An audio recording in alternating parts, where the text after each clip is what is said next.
அஸ்ஸலாமு அலைக்கும். வயதாக தான் தெரிகிறது நம் வாழ்நாள் முழுவதும் உடன் வர யாரும் இல்லை என்று. தனியாகத்தானே வந்தாய், தனியாகத்தான் போக வேண்டும் என்று இந்த வாழ்க்கை கற்றுத் தருகிறது போல தனியாக நடக்க பழகுங்கள். ஏனென்றால் குடும்பத்தினர்கள் சில தூரம் நண்பர்கள் வருவார்கள், சில தூரம் அன்பிற்குரியவர்கள் வருவார்கள், சில தூரம் நினைவில் இருக்கட்டும். நாம் நடக்க வேண்டிய பாதை அனைத்தையும் தனியாக கடந்து வந்த பிறகுதான் புரிகிறது, இதுவரை நம்மை தொடர்ந்து வந்து யாவரும் நிஜங்கள் இல்லை, வெறும் நிழல்கள் மட்டுமே என்று. இறுதியில் நமக்கு உதவியாக இருப்பார்கள் என்று யாரையும் நம்பிவிடாதே.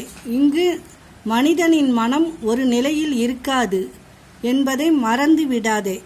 இதயத்தை கூட நம்பாதே. ஒரு நாள் அது கூட உன்னிடம் சொல்லாமல் துடிப்பை நிறுத்திவிடும். அஸ்ஸலாமு அலைக்கும்.